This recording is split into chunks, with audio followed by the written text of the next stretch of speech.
All right, welcome to another episode of the Athletic Transformation Project podcast. I am here with Morgan Beck, a PTA and strength conditioning coach at Spectrum Sports Performance. Morgan is a kind of known her for a long time, actually way back in the day, the Spectrum internship. So excited to kind of reconnect with her, talk about some of the new stuff that she's been doing, and get into everything kind of PT, PTA, S&C, and all of the kind of intersections in between. So Morgan, welcome to the show. Yeah, thank you for having me. Very, very welcome. So let's kind of get right into all the PTA stuff. So I know that's the most Mhm. recent thing that you've done. So you were when I met you, when I was just doing the little internship at Spectrum and stuff like that, you were a strength and conditioning coach. And so recently you have gone off, kind of gone back to school to become a PTA. Now you get to work with a PT, the kind of in-house at Yeah, Spectrum. So A, what was the process like of becoming a PTA, and what was the motivation, and kind of what is your role now? yeah. So I did my internship here at Spectrum in 2016. Got a job out of the internship, worked with teams, individual athletes, adults, everything in between. Loved it. Worked a couple other places in some other cities, and was in those years I had the opportunity to work with athletes and adults that were kind of coming back from injury. And in that, we got to work like hand in hand with our PT here. And I really liked the process of helping people feel better and get out of pain and get back to living like a normal functional life or getting back into their sport. So I went back to school in 2020, went to PTA school here in Orlando, quick kind of 2-year program. And after that, I started working with our PT here in Spectrum. So it's just her and I that run the PT department. And then during school and during that process, I got involved in our return to sport program that's been run by our co-founder, Dan Shuck, for 8 to 10 years. And he's just always wanted to grow it, but he's running a business. So trying to find the time to do that was tough. So him and I have been working together. He's kind of been mentoring me. Rachel's been mentoring me on the PT side. So my day to day is different every day, which I'm sure you can relate to as well. I generally do PT for all different clientele, anything from, your average adult with back pain, ACL post-op, everything in between. I do that during the day. And then in the afternoons, I run our return to sport program. That's awesome. What has like the PTA specifically, like either the program or stuff like that, or what was attractive about that? Because my first thought is somebody like Dan, who's been running like the kind of return to sport like process, is very, very knowledgeable. Mhm. But I don't think has any of like a traditional like kind of PT background and stuff like that. So maybe what was the motivation of going that route as well versus also now having the benefit of being kind of mentored him by Yeah. him as well. Yeah, so I think I knew I wanted to do return to sport in some way, but I still really loved working with, just your average adult. And I really enjoy like the hands-on manual work of PT. What Rachel and I do in-house here, it's one-on-one, and we're hands-on the whole time. We're not gonna tell you to go do some exercises and then not see you again, which you can get a lot in the PT setting. Get into So I that. really liked being hands-on. I liked the puzzle, kind of like with return to sport, of figuring out what route to go and calling audibles along the way. And so yeah, I think being the manual work was really attractive for me. And the fact that I can, bridge that with return was perfect. That's awesome. There's so much in there to get into. I do like that Yeah. puzzle analogy. That is a really good way of putting it because it is almost like it's Yeah. like a puzzle. It's like a game trying to figure out like Yeah, I tell my athletes and just my general PT clients a lot, like, this is a dance that we're doing. I'm gonna lead sometimes, you're gonna lead sometimes, we're gonna meet in the middle, figure each other out, and then we go from there. that's awesome. I did see like to the point about the manual therapy and stuff like that. I did see your post literally yesterday about like the voodoo floss bands and everything. Yeah. I'm definitely curious to get into that in a little bit. Yeah, for sure. But you also touched on like maybe one of the differences between the setup that you have there and a lot of traditional like kind of PT clinics and stuff like that, where there Mhm. be one PT, six people, like all sorts of different things going on. So one of the coolest things I think that you guys have about the setup at Spectrum is everything being in-house, like somebody like Rachel also being more like kind of cash based and stuff like that. So I'm Mhm. just curious, maybe some of the advantages that you think you have in the environment that you have, or maybe even just some of the kind of the limitations or some of the challenges of maybe like the traditional PT model and stuff like that, and how you guys are Yeah. able to kind of give athletes, I guess, a better level of care with the setup that you guys have at Spectrum. Yeah, so I think a lot of PTs, let me start by saying with any job, there's going to be good and bad in that job, right? So I think the PT world is kind of in a spot right now where there's starting to be some really good PTs and some really good businesses out there. And a lot of people that are in on kind of like the flip side of that are limited by a lot of things. They're limited by just basic insurance. If they want to see someone more, and their insurance won't let them, that's out of their control. That's not in their hands. They're limited by space. A lot of these outpatient facilities have, a lot of some of your basic machines, and it's a confined space with 4 other PTs and their 2 to 4 other clients working. So for an athlete, it's just, it's helpful when they're in the beginning phases of if they're post-op, but after that, like, they need to move, they need to, run, they need to do all these things, and they just don't have the space for it. And I do think, a lot of PTs, unfortunately, are just limited on knowledge of, if we're talking about the athlete side, the demand of the athlete sport, the energy system required, the angles, the cutting, all this stuff. PTs sometimes don't have that knowledge. Now, on the flip side of that, I think strength coaches could do a lot better in having the knowledge of what goes into their athlete surgery, graft site, even emotionally. There's a lot of emotional aspects connected with ACL surgery. I know I'm kind of going off topic from your question a little bit, but I think both sides, strength coaches and PTs, need to expand their knowledge a little bit more in order to provide that care. As far as in here at Spectrum, Rachel and I are one-on-one either for 20 minutes, 40 minutes, or an hour. We we have a new modality right now that we're using, shockwave therapy. It's fantastic. We've had a lot of good results with that. So we do that. We do scraping, a lot of like manual pelvic adjustments. Everything that we do, we are hands-on the whole time. I think it allows us to, one, get to know the person's body better and how they move. We're able to assess tissue quality without having the distractions of telling 2 to 3 other clients what to do. Equipment wise in the gym, we have 60 yards of turf, obviously a ton of space, a ton of platforms. So space is never an issue for Yeah, us. So I think it just allows us to give overall better care to the client. And whether they're an athlete or just a gem pop, I think everyone should deserves that level of care.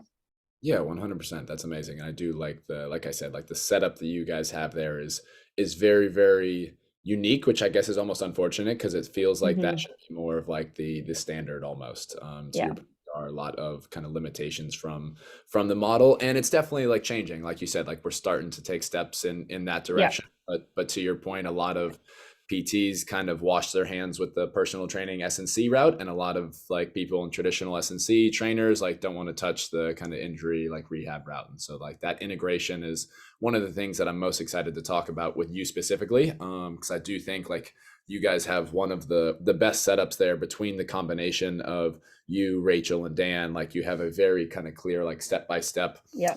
integration there, and that's where, at least for me, like I'm a little bit in that space as well. That's where I see a lot of athletes fall through the cracks, is like they're kind of finishing PT, especially if they're on an insurance or like a time-based model, like Yep. they're okay, like they're getting better, there's no, they get left in the middle, they kind of fall through the cracks between like you're cleared from PT but you're definitely not ready for kind of full sport, full activity. Right. So I'm very interested in maybe the relationship or what that integration looks like between the 3 of you. Like I'm sure it's Hmm. different, it's very contextual, like depending on what athlete and stuff like that, or what stage of the process that is in.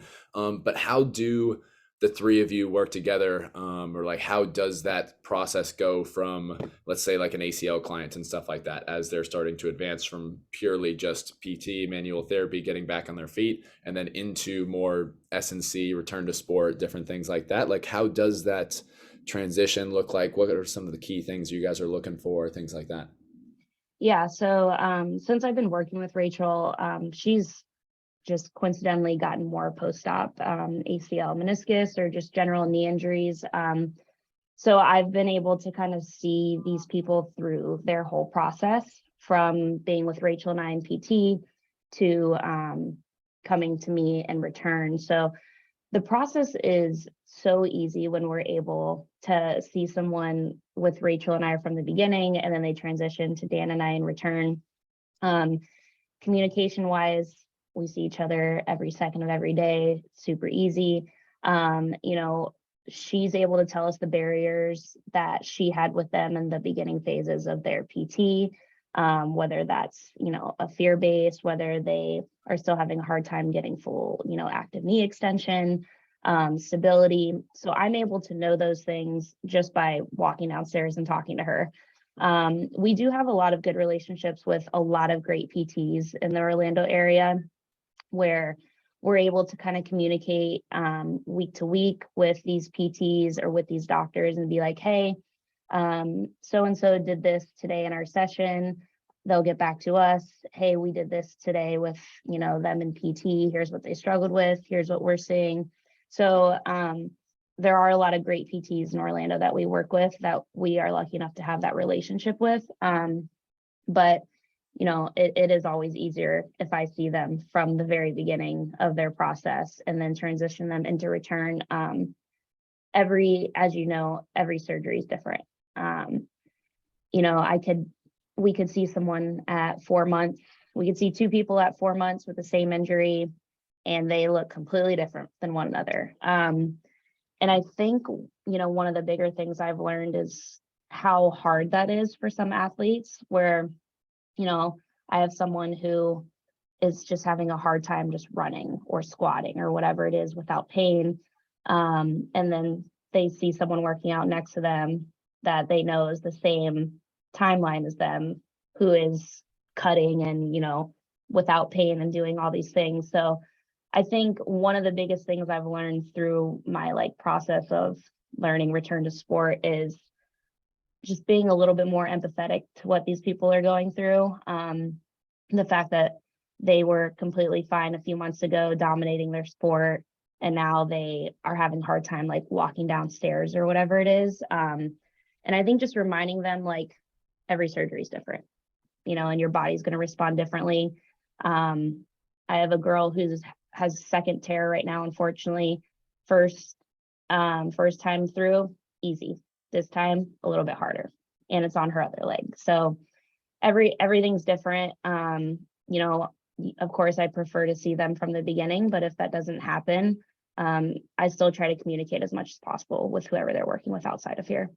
Yep, that's awesome. And I do think that that dialogue is something I've touched on with other kind of PTs and stuff like that before, something that's again just one of those things that's still coming along just as a general sense, but just something that to try and build those bridges, those relationships and something like that I do think is so important because it Yeah. tends to be the athletes are the one that get stuck in the middle, not us. So it's Right. And so I think it's also our job to educate PTs or surgeons that we work with on what do we do, which is kind of hard to explain sometimes. I'm trying to figure out, you know, the easiest way to communicate what the heck I do in here with these athletes. Because I mean, some people just don't understand. They're like, you know, some surgeons are like, well, you need to be doing more than that. And it's like, no, we're doing plenty in here. So just trying to find ways to communicate and share what we do with these athletes is really important.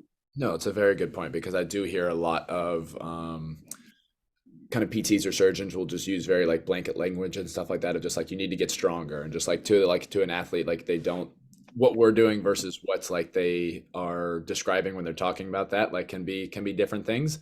And to your point earlier about trying to have PTs dip their toe and kind of reach a little bit more into the S&C world and vice versa, the biggest way to do that is by opening those kind of lines of communication and by telling them what we're doing, like you're starting to pull them in that direction rather than just placing the expectation of, oh, you guys need to learn more, you need to learn more. Like that's actually a much more like actionable way of actually starting to make that happen. So I think that's Right. really cool. Um, and to your point about the mental side of things and people being at different places, like that can definitely be something that I've seen would be very, very hard, especially when a lot of athletes are just put on very like time-based models, especially in a lot of Right. the traditional internet. At this point, you should be doing this. At this point, you should be doing Yeah. this. And a lot of I times, hate all of that. yeah, like a lot of times it doesn't always work out like that. And then they think they're Yeah. behind and then different things like that. So you just touched on it already, but you're not a big fan of kind of time-based models and stuff like that? I mean, everything's put in place for a reason, right? I don't think they're bad. I do think they can be bad for the athlete. I think having a general timeline is great, and having those check marks and checkpoints is great. But I mean, yes, there's exceptions to every rule. You know, some people are going to be way ahead of their return timeline. Some people are going to be super far behind. Now, at whatever point being super far behind starts to become a little bit, you know, scary. That's dependent on the athletes, dependent on their sport. So yeah, I don't love the timeline of, okay, they're 3 months, we need them to jog right now. I have an athlete who's she's now about 3.5, 4 months. I jogged her a few weeks ago, like right at her 3 month, looked awful. I was like, okay, we're not going to do that right now. Like, I'm not going to jog someone just because their protocol says at this week they need to be jogging. And you know, we did it again 2 weeks later. It looked fine. She felt great. So waiting is okay sometimes. I think we can get a little bit too aggressive with athletes just because of these timelines that are in our head or in the athlete's head. And at the end of the day, like, again, every surgery, every body's different. Everyone's going to respond differently. 100%. I'm actually very interested to get into some of the like the movement stuff as well, because I do feel like that can be pushed a little bit early. But just before while we're kind of wrapping up the integration piece of Mm-hmm. like these kind of different roles, I know the whole point of, again, like that integration is for it to be seamless, but just for the sake of arguments, like if we were going to kind of put you guys in different boxes for like ACL rehab specifically, I guess, if we have like those kind of three different phases of kind of maybe like early stage PT, kind of return to sport, and then full on like SNC and stuff like that, where would you draw some of the lines? And again, I guess I know it's going to be like a little bit more contextual, case by case, but for like purely Rachel, maybe kind of you and Dan, or like maybe Dan, like you know Mm-hmm. what I mean? Like where are you, what markers you Transitioning. want to make those transitions Yeah. between those different people? Um, so I would say Rachel, obviously once range of motion and gait is established, she'll start doing just like some general PT strengthening stuff. So general hip strengthening, basic single leg balance. As soon as their knee stability and pelvic control is in line, so she's not going to touch on like plyos, right? In PT, we're not going to have them doing a lot of like depth drops or counter movement work. So I would say as soon as strength wise, gait wise, and range of motion is complete, we're going to transition them into return. In the past, over like when Dan was working with our group over the years, he had gotten a lot of more like later phase return. And I would say since I've been involved, because I kind of border that PT SNC line, we've been getting people a lot earlier in their return, which is great, but it definitely changes our programming, obviously. So as soon as light plyos, jogging, and a little bit more force and stability work can be integrated, that's when we transition them. Gotcha. And that's like that Yeah. transition into like more of like the return to sport category. Right. Yes. Now we have gotten a lot of people earlier on in their phase where we'll be like, okay, you just need to be doing PT right now. Like when our sessions start to feel just PT, that's when we kind of maybe will pull back a little bit on the return.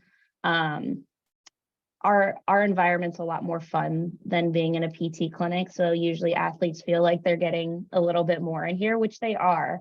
But sometimes we get people so early on, we're just doing PT stuff with them. And we don't want our group to become just PT stuff. We want it to be integrated into both or just return. Got it. Okay. When you say early on, what kind of timelines are you talking? Um, I would say early on in their recovery process. So we've had a few like MPFL knee injuries lately, which early on, I mean, you can't load the knee into flexion. So we've gotten a couple of those, and where it's just felt like a PT session, which isn't super exciting for return. So I would say early on, meaning probably a couple months out of an MPFL. Got it. And for like that kind of ACL and stuff like that, what's the earliest or like maybe ballpark you see them making that transition from PT to some of the like the return to sport? I would say earliest about 3 months. Gotcha. Yeah. Very cool. Yeah. And then once they're starting to get into that return to sport space and stuff like that, what are some of the, as they're progressing and some of that, like what are some of the key metrics that you guys are looking for, like key exercises? Are there anything different from maybe some of the traditional, like kind of PT exercises in terms of like the triple hop test and things like that? Do you Right. use stuff like that? Do you use different stuff? What are some of the key Um, for? yeah. So basic ones for us is going to be single leg squat, single leg drop with, power production and force, like a 2-to-1 plyo drop. A lot of times we'll look at like asymmetry between single leg vert. So we'll do like a 1-to-2 jump on our vert mat, see what percent difference they're at, and if we need to adjust our programming accordingly. Obviously a lot of times the involved side is going to be a lot lower. Depending on our timeline, it might change our programming to make us have more reps on that involved side compared to the uninvolved, so we don't keep going like this and playing catch up. So yeah, obviously just we focus a lot on pelvic and core stability. We see a lot of times, like in a single leg squat or any unilateral movement, a lot of times the athlete will kind of dump into that hip on that side to offset a lot of the load and a lot of the weight on the knee and the quad, which is, two things. It's just a mental, the brain's super powerful and the body will always take the easiest way out if it feels any type of pain. And a lot of times it's just core weakness. So we're very big on like, yes, you're here for your knee and we're going to get you better, but we're also going to make you just a better athlete in general, and reduce risk of any injury down the line. So I would say those are our main ones. Now, once an athlete gets later on into where they're ready to go back and return, that 1-to-2 vert, that triple hop test, broad jump test. We'll do some like running assessments. So we'll do like some 3-minute runs for distance, 300s, all of that. Gotcha. That's very interesting what you talk about with like the hip shift and stuff like that, because can definitely see that with a little bit of strength work. One of the PTs that I had recently on the podcast too also talked about that when like assessing some of these like triple hop tests and stuff like that, how you could, a lot of athletes to your point can like cheat or compensate to get distance, but if you actually Mhm. watch like the movement itself, they will not load the knee at all. They'll just have that real big hinge and then Big trunk forward lean. Yeah. yeah, so they Yeah. can get maybe the same distance. So like objectively, it seems the same. Right. But yeah, like the Yeah. load patterns and stuff like that. So that can be something that's So very yeah, I mean, like as soon as someone walks in to my gym for a free session in return, I'm watching how they walk, how they warm up. If I tell them to do a knee hug, can they stand on one leg without dumping into that hip? So you're able to tell a lot just from the first 15 minutes with someone on what their body's doing to compensate, if it is, and what needs to be addressed. got you.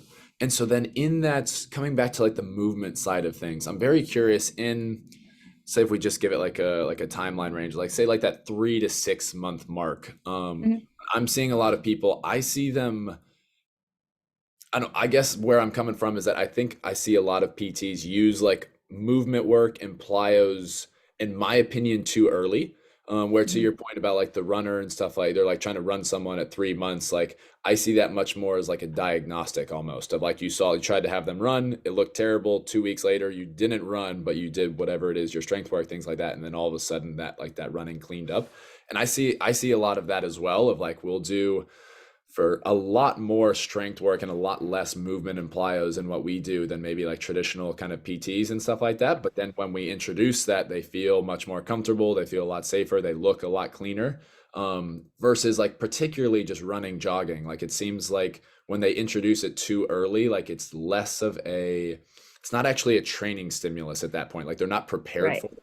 So it's not something that builds them up. It's almost something that they're just trying to kind of figure out. It's like, do you have like a similar thought process on that? Where do you see the role of movement versus strength work? Like, are there clear standards, metrics that when you can do this strength wise, maybe we'll progress to this movement wise? Just anything in that realm, I Yeah. guess. So the movement is, it's a fine line between I want them to feel like an athlete again. And I think mentally it's good for them to move, whether they're moving at 50% intensity or 10% intensity. Like they want to feel like an athlete again. So generally, I start with, if I have someone day one, I start with just a light lateral push to base. It's not dangerous on the knee. It's not a lot of load. It's not a lot of force, but it makes them feel like they're moving and doing something. And as far as jogging, like I said, like if I see someone jog and it looks like crap, and like you said, there's no stimulus happening. It's probably, they know it. It's probably not making them feel good mentally or physically. So I would say as soon as I can have someone do a proper like linear weight shift and then maybe push that to a linear bound is when I know I can jog them or not. And they can get 100% of the reps correct every time. I'll be like, okay, we're okay to jog.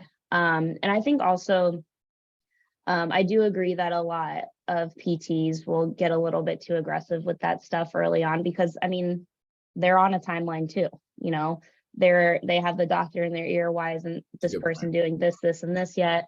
Um, but I think knowing how to regress those plyos is super important. I don't think plyos have to be like an all or nothing thing. I think the word plyos can sound very aggressive and like it needs to be ballistic, it needs to be powerful. But a plyo can be anything from standing on 2 feet and dropping down to one with your arms by your side. Like that to me is a plyo for someone in return to sport. And it's an important plyo too. 100%. So I think just knowing how to regress things and build on intensity. So as far as movement in here, we do lateral, we do obviously linear crossover, we do drop shuffles, 45-degree sprints, 180, and those are all built on check boxes on each other.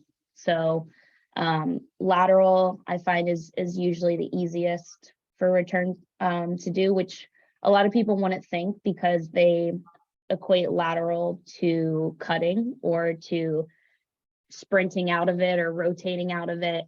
And a light lateral shuffle is completely safe.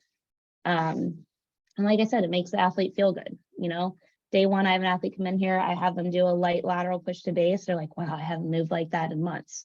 And like they're ready for more.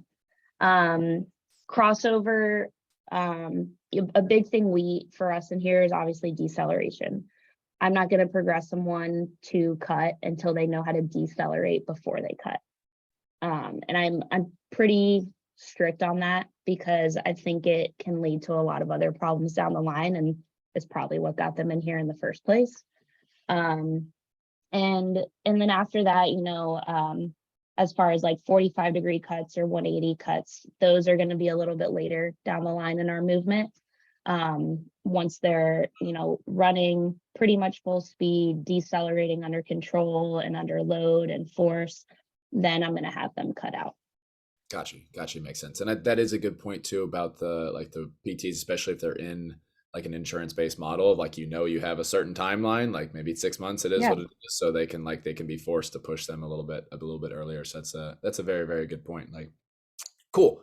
So then within kind of traditional PT and stuff like that as well. Like, so there's lots of stuff out there about injury rates going up very high, and there's these maybe like a very kind of muddy conversation to get into, like very multifactorial and that sort of thing, in terms of why some of that stuff's happening. But for our realm specifically, like, it seems like re-injury rates are also something that are getting much higher, and something that we maybe have a little bit more direct control over. So if we're talking about ACL specifically, like there's lots of papers out there about numbers being as high as 20, 30, 40% of somebody re-injuring an ACL or doing the other side, after doing the first one.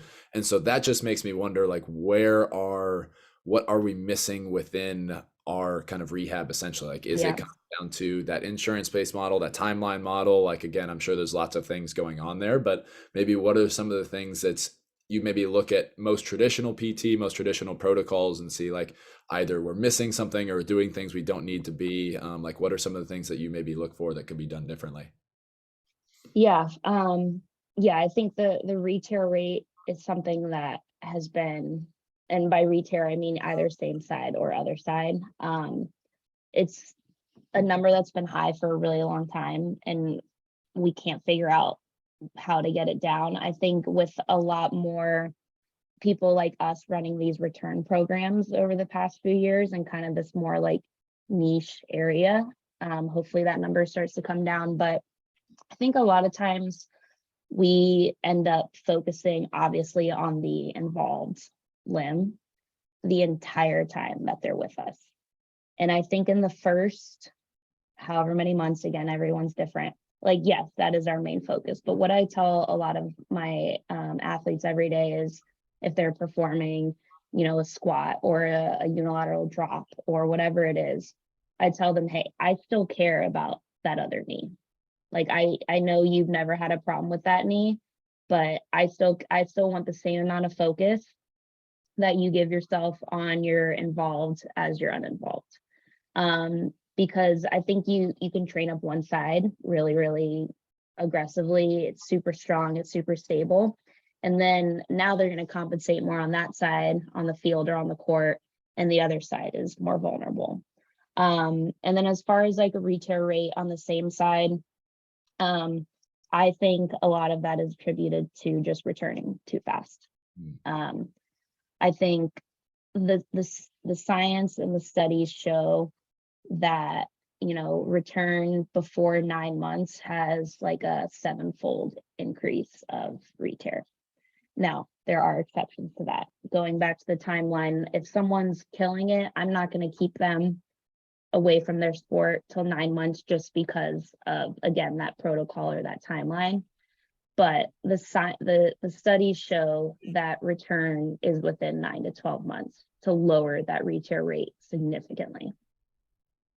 So I think they're just returning too soon is a big one. And like I said, there are exceptions. I'm not going to make that a definitive statement, but I think 9 months is the time where they should be looking to go back, not at 7.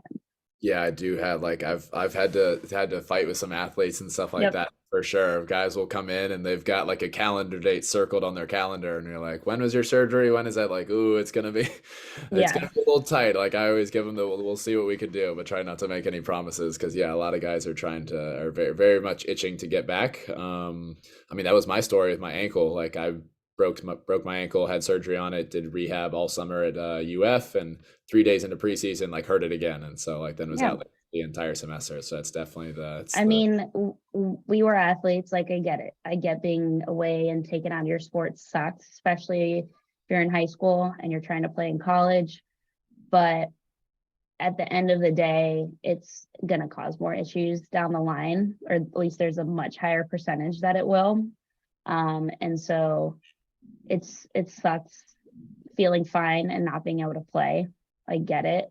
But at the end of the day, it's just better Yeah, I mean, we can be our own worst enemies Yeah. sometimes. That can be, yeah, like so. To that point, actually, about athletes doing foolish things, I'm curious about because I'll have some athletes like with ACL stuff, like especially like football guys or just people a little bit more driven that will kind of run through a wall. Like we'll do absolutely anything, and so like when they experience pain in like in rehab and stuff like that, like they're just trained to like it is what it is. Like we just push Hmm. through, we smash through. So I'm curious, like at maybe at different stages even, but what is your reaction when stuff is painful, like actually sharp, tender, like Yep. uncomfortable, as opposed to just like challenging? Yep. Is that something that's always a red flag? Is that a less of a red flag at different stages or with different movements? Kind of what are your thoughts on that? Yeah. That's a great question because I think we deal with that every day.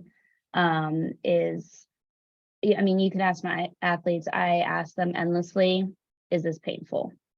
And I generally use, just the basic, give me 1 to 10.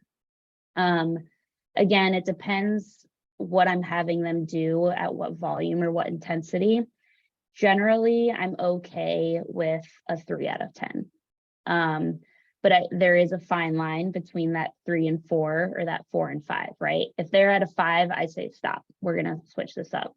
Um, but there is a fine line between I'm okay with a little bit of pain, um, because it's the process is going to be a little bit painful, especially in that first, 5 months, 6 months.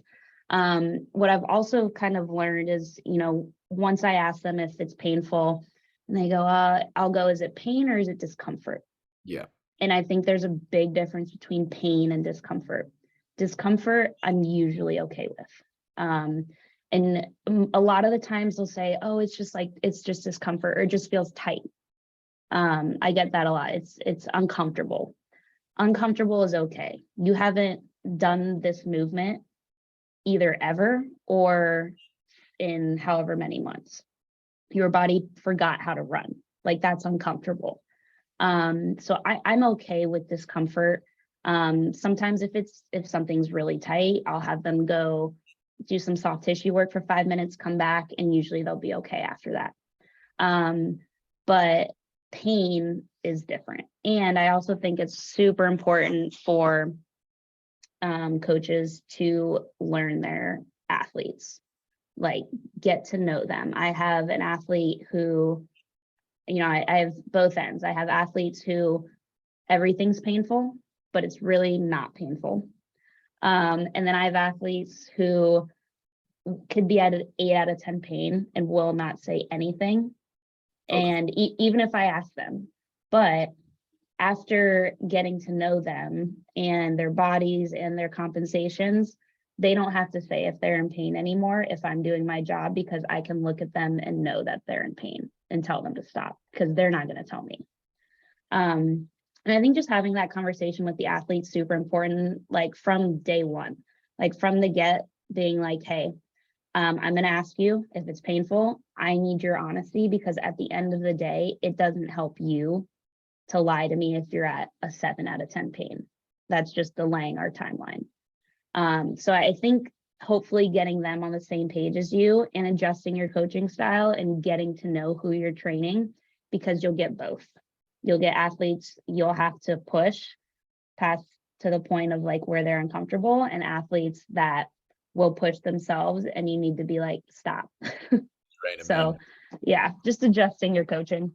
No, that's very, very true. There's a lot of good points in there, and I do think the biggest thing for me that like I'm very, very deliberate about is that language piece, like you talked about. Like Mm-hmm. I will literally like describe like, is this just challenging hard, like, or is it like Right. sharp, that stabby, Is like it muscle work or is it ow?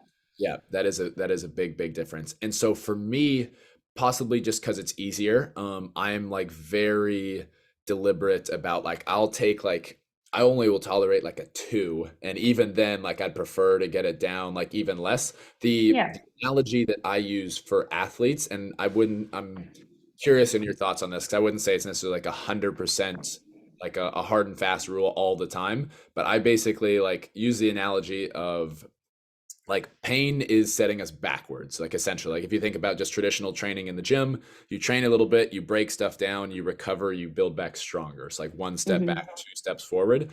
what I tell them is that like if stuff is sharp, stabby, painful, it's our brain telling us that it's a little bit more than we can tolerate. It's more like 2 steps back and 1 step forward. And so like if we continue to push through that, we're actually going backwards instead of forwards. And I know that's not necessarily like 100% true all the time. It is very effective for getting them to listen and Yeah. not run I through it. think in the beginning phases, that's great, because in the beginning phases, um, I think if you were to tell them to push past that, I think they'll push past that outside of the gym with you. And that's what sets us back, is when, you know, you have a conversation when you're first, a little bit with an athlete, they're in the beginning phases, and maybe they're doing something outside of the gym that they're not supposed to be doing, and they have that same pain that they had with you. And if, our response is, oh, it's okay, push past that, their mindset outside of here is going to be like, okay, well, being on this run hurts right now, but I'm going to push past it because that's what my coach said. So no, I think in the beginning, it's super important to not push past that pain. So that's Yeah. So that's interesting because I've heard like maybe PTs talk about it the other way of like early stages, like you're fresh off of surgery, like stuff's gonna hurt a little bit. Like, Fresh off of surgery, yes. Into the first little bit of return was what I was referring to. okay, Yeah. okay. Beginning post-op PT sucks. It's going to hurt. Like your PT is going to crank your knee and it's going to suck. Because Yeah. that's always been like my thought process. Like the farther out you get, like the more strict I am about the pain thing. Because we've done so Yeah. much work that the farther away we are, like the more pain to me at least is like a red flag. So yeah, so that kind of that makes sense. Yeah. Like, okay. And then one thing that I'm very interested about, like obviously coming from a little bit more of a background of like all the ATG stuff, like using a lot of the Mhm. knees over toes guys, that sort of thing, is that full bending, that full range of motion, like the squats with the heels elevated on the slant board and that sort of thing.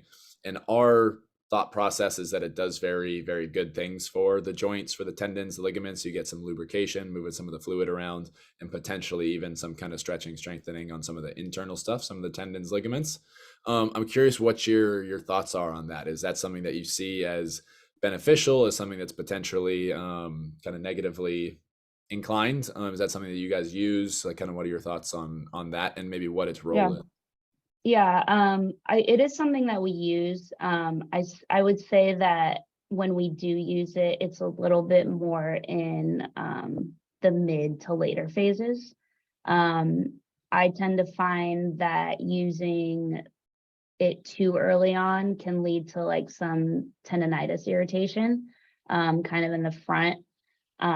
Again, dependent on the person, dependent on the surgery, on the graft, and all of that. Now, if I have someone that's progressing well, I do use the heels elevated with everyone. Just like you said, to get that full range of motion, get that full stretch. I find that usually doesn't irritate.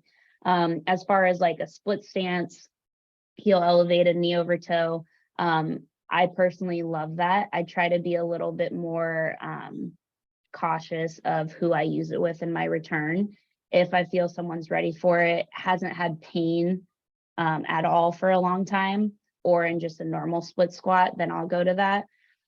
So for me, like the end goal is to be able to do that and no one has pain and feel strong in that position. But I will say in the beginning of a return phase, I'm a little bit more cautious with it. Got it. And would you say you use it maybe more as a mobility or even just like a diagnostic, like kind of checking on the like what the kind of mobility is for Yes. the joint more so Yeah. than like a strength test or anything like that? Yeah. And I think initially it's just more of can you do this movement without pain? Do you have the mobility to do it in general and without pain? And if those boxes are checked, then I'll add it as a strength piece later on.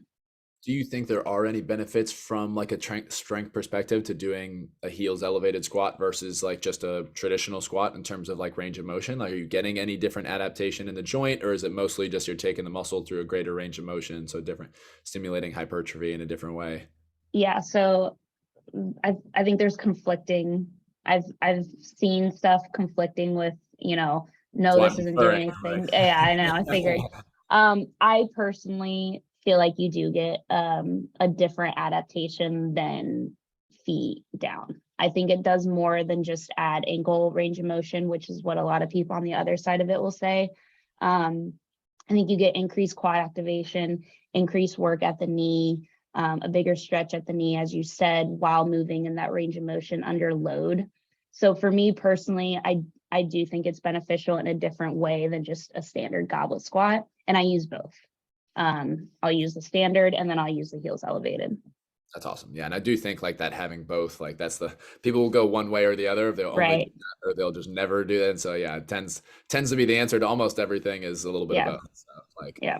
to that point too, about one of the benefits I do see of that is being able to be stricter with loading with the quad and the knee versus the hip. Like we touched on that with the triple hop and stuff like that as well. But one of the biggest things that I see in athletes that come to me after having gone through a little bit longer PT, like 3-4 months or stuff like that before I get to them, Mm-hmm. is that they will feel very confident strength wise. But then when we put them on tests where we're much stricter with the range of motion where we're loading the knee, that they're not as strong as they thought they were. Like a lot of the exercises that they're doing in PT, whether it's a leg press or whether it's a box squat, like there's a lot of stuff where they can really compensate or load through the hip rather than the knee. And Right. personally, that's starting to become one of probably my biggest pet peeves that I've seen with athletes. And so I'm just curious, like, it seems like a lot of stuff we can get around with that, whether it's the triple hop hinging, whether it's the box squat, loading the hips. Is that something that you see as a potential like issue, I guess? Like what are the ways that you guys maybe do things differently? I know you don't literally have a leg press in the gym, so there's not a Yeah. lot of so what No are you leg guys press, doing no machines. differently strength wise? So it's definitely an issue. I find I'll get people that crushed in PT and I'll ask them, I usually always ask them the same questions. What exercises have you done? What weights, as far as movement? How much have you run? What speed, what intensity? And they'll be like, I've done goblet squats, I've done step ups, I've done lunges, no pain, felt great. I'll have them do a Spider-Man lunge during warm-ups or something, or a body weight squat during warm-ups. And like I can visibly see that they're loaded 80% on their uninvolved leg. And it's like, yeah, you've been doing these exercises with a bunch of weight and you feel super strong, but you're only loading through one hip or one quad. So yeah, it's definitely a hurdle that I see. And I think for us, starting with a lot of just unilateral movements to force them to use that side is super important, and being super strict on detail and movement patterns from the beginning. Like if you have someone for 2 weeks and you're not on top of them so that later on you don't have to be on top of them to do stuff, that for me is key. Like you don't let them get away with anything. You don't let them dump into the hip. You don't let them lose pelvic positioning. You check their foot positioning, make sure they're gripping the ground, give them their checkpoints to go through before they start a movement. So I think the education in the first 2 weeks of having someone is going to lead to autonomy and success down the road. I do think that's good. No, so I was just going to say, because then it gets to the point where they do a rep and they know it was bad without me saying, and they know why it was bad. So that's the goal that I want to get to with everyone. I do think that's probably the single biggest thing, or like the biggest advantage that most like traditional coaches have, that moving into that world is just that higher level of movement quality, that standard that you set for them from day one. Um, that intensity that we're able to push them on like little details, I do think makes all the difference in the world. So yeah, I think that's massive. And like I said, started setting the standard from day one when they first get in there. Just that attention to detail is something that, to your point about the people way before, that we have to push versus rein in, like those people Right. we have to maybe push that little bit more. We have to be that little bit extra attentive, like just ingraining that in them from the beginning, that this is the way, this is the standard that we're expecting, like this is the way that things are going to be. Makes your life much easier as Yeah. we go And down they probably didn't have that attention to detail before. And maybe they did, but most likely they didn't. And things are going to be a lot harder for them that you do with them because they're doing it the correct way. 100%. I do want to be mindful of your time. How are we doing? Do you need to get out of here right at 10? Good. I got about like 10, 15 minutes. Okay, cool. I do definitely want to touch on the voodoo flossing because that's something that I use Yeah, a I ton know of. you The fact that, yeah, the fact that I literally saw you post about it yesterday, I thought was do. incredible timing. So Yeah, yeah, I use those a ton to like, especially to troubleshoot because I'm probably more aggressive with some of like the full range of motion yeah. stuff than most, and I find that extremely helpful for that. What are some of the ways that you use it? What are some of the benefits you use it, or like what are you looking to get out of it essentially? Yeah, love the Voodoo Band, big fan.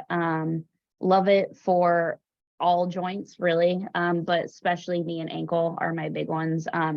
In my return group, we are a lot of ACL. I would say like 85% of my return group's knee injuries, 70% of that is ACL, but we do work with ankle injuries, back injuries, and all of that. So Voodoo Band is our best friend in PT and in return. I find that a lot of times, athletes will complain about that discomfort or that tightness, kind of that patellar tendon. And when we're trying to get that full like active range of motion, and like I said yesterday, that like internal tibial rotation, the Voodoo Band's great. So I'll use it a lot of times. I'll have the athlete use it in their warm up after their soft tissue work. They'll go through kind of like knees over toes movements. They'll go through squats, knee extensions, to kind of help activate that quad as kind of like a BFR, like that blood flow restriction. So yeah, I love it. As far as ankle work, I think it does wonders, bringing ankle mobility back and pushing out fluid from if someone's coming back from an ankle sprain. So yeah. Yeah, and those are kind of the main things that I use it for as well. That kind of BFR benefit, that improving kind of swelling, and then also like the range of motion sort of things. Like I Yeah. imagine it's funny, like I listen to like even Kelly Starrett, like who's probably the guy that's popularized it more than anything. Like he Yeah. talks very like theoretically or almost as like a guess of what we actually think it's doing. Like it might be this, it might be this, Yeah. it's a little bit of everything, but as long as it works, like It then works. exactly. So It I'm works. the same way. I don't think I've ever had anybody, the amount of people that will describe that as magic, but then Oh after yeah. using that, like it's something that I use a ton. Like, do you use that at all? Because I'll use that to troubleshoot. Again, more of like some of the loading, some of the deeper range of motion. When people have pain, I find that extremely helpful for that as well. Whether it's just like a neurological thing, if you get some support in there, and then Yeah. like down pain, whatever it is, like I will have people do a full squat. It's a little bit painful. Wrap it. Now it doesn't hurt, and then we can actually train that again, and then we take it off, and then it doesn't hurt. Do you use it like that, or a little bit more as like a warm up, blood flow, swelling? Both. Both. I'd say more so as like a warm up, but I'm not opposed, and I'll use it as kind of just like an extra tool during a squat. Yeah, I think whatever mentally works for the athlete and isn't hurting them, I am game for all the time. I feel the same way about like KT tape. KT tape's great. I'm not saying it doesn't do anything. It's great for swelling. It's great for like patellar instability. It's great for more acute injuries. But I also think that like, hey, if it doesn't work, but you think it works and it's making you feel better, do it. Powerful. So yeah, Tape one little loop of tape on my wrist before yeah. getting. Placebo is very powerful and I'm all for it. 100%. I love it. Like, speaking of, so talk to me about that tibial, that internal rotation thing. I've heard people like David Gray talk about that stuff, and obviously Yeah. like, we get a little bit of that with extension. What are some of the ways that you're maybe what's jumping to your attention? Like, how do you notice that's an issue in the first place? And maybe what kind of issues do you see that cause if they're lacking that? Like, how does that kind of manifest in different movements and different exercises, that sort of thing? Yeah. So it takes 2 seconds for me to check, but I kind of have to have like my hands on someone to check. But watching someone do a squat, you can kind of see um usually like, so we need that internal rotation for that little bit of rotation that the knee does during squats, during cutting, whatever it is. And when that tibia doesn't rotate, our foot is gonna collapse. So we need that rotation in order to grip the ground and do a full squat movement correctly. And I think up the chain, it can cause issues at the hip. I find that a lot with my like adult PT clients. I'll have a lot of hip pain when performing certain movements at the gym. We'll check their internal rotation at the tibia and it just doesn't move at all. So the knee and the hip are taking the bulk of that load under improper mechanics. So it's only 20 to 30 degrees that you need, which is not a lot. It doesn't sound like it should really make a difference when performing exercises or moving and running, but it's super important to take some of that pressure off of the knee, especially after surgery, ACL, whatever it is. And then when you add scar tissue buildup in there after a surgery, it's that much harder to regain or to gain if they never had it in the first place. Again, going back to the voodoo band, I'll use the voodoo band a lot with clients where I'll wrap it around the knee. I'll have them laying in supine and I will actively rotate their tibia into that internal rotation with the band on and take them into flexion extension to again lubricate the joint, increase kind of that blood flow through that area to get the joint moving again. And is your go-to in terms of correcting that, is it typically something more manual like that, or is there something that people less qualified are able to do? So it typically more manual would be my first go-to, but I mean, there's plenty of tibial internal rotation exercises you can perform on your own, whether it's just gripping your own tibia, rotating it in, and then driving that knee forward. That's one that I really like. That's super simple. You can do it seated as well, where you rotate and then just kind of go up into a knee extension. As far as like general population, I wouldn't trust a lot of them to do that on their own just because they don't know their own bodies or they don't have kind of that feeling of what it should feel like or what they should be doing. But again, once I get an athlete or an adult to that point where they know what we're trying to accomplish, I'll give them more hands-off exercises like that. Gotcha. And then, so just last thing, 'cause again, I do want to be mindful of your time, let you get out of here. You talked about the role that the lack of that internal rotation can play on things like the ankle, of seeing that collapse and stuff like that. And then when we're talking about ACLs, like that is like when we start to get into gait mechanics, and then when that cut and that ankle collapses, like we are starting to get into like the actual mechanism of the ACL. But to that point, like there's a lot of internet debate and stuff like that, I guess, of like potentially just the difference between that collapse and that kind of shearing force of when we get things twisting the opposite way versus just internal rotation at the knee and hip in, say, like a jump shot, when you see like the knees come in Right. and hold the foot, like, and I'm still like, I've had some people give me decent explanations and stuff like that, but do you have like a decent explanation of like what the difference is like biomechanically, in terms of versus supination versus eversion, like just what's going on with a athletic movement versus an like ACL tear that can look very similar to the untrained eye? Yeah. So it's a good question. I don't know if I'll be able to answer it, but we'll see. Okay. So I think going back to just being strict in movement patterns at the beginning of return and then progressing that to the randomness of sport. So I think as far as like in return, I mean, if you look at pictures of any athlete, their bodies are put in crazy angles and crazy situations where you don't know how they didn't tear something doing that simple movement or that simple cut. So I think adding that into the later phases of return is super important. And I don't think as far as like the over supination or the eversion, there is a bad angle for your body to be in if you have the mobility for it. So I think if you have that range and you're strong in that range, I personally think you should be put through those weird movements or those weird situations, lunging, cutting, reactive drills.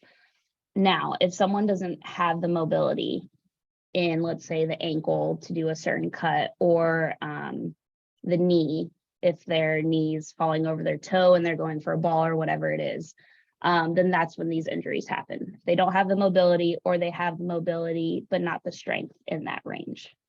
So I think as far as like looking at a return athlete like ACL, I think getting the general range of motion and strength in that range, and then trying to progress going back to like knees over toes past that range of motion that they're used to being in a strict position, not in sport, so that we can strengthen within that range. I don't know Man, if that answered your question. that's fantastic. It's much more complete than anything that I was gonna give. So that's what we're here for. Like, all right. Well, thank you so much for jumping on, for taking the time to kind of talk with us today. I know there's lots of stuff that we could still get into, but Yeah. again, to be respectful of your time. So, just last thing, where can people find more about you? Yeah. So my Instagram is morgan.returntosport.pta. Spectrum Sports Performance, spectrumsp.com. We're located in Orlando, Florida. We work with adults, athletes, all one-on-one. Obviously, we work PT. I work with Dr. Rachel Jakubowski with PT. So yeah, head to my Instagram or email morgan@spectrumsp.com. Amazing. I'm so glad you said her last name because I didn't want to insult her by butchering it. So that's Yeah. all right. Well, thank you so much for coming on the show today. Awesome. Thank you for having me, Zach. You're welcome.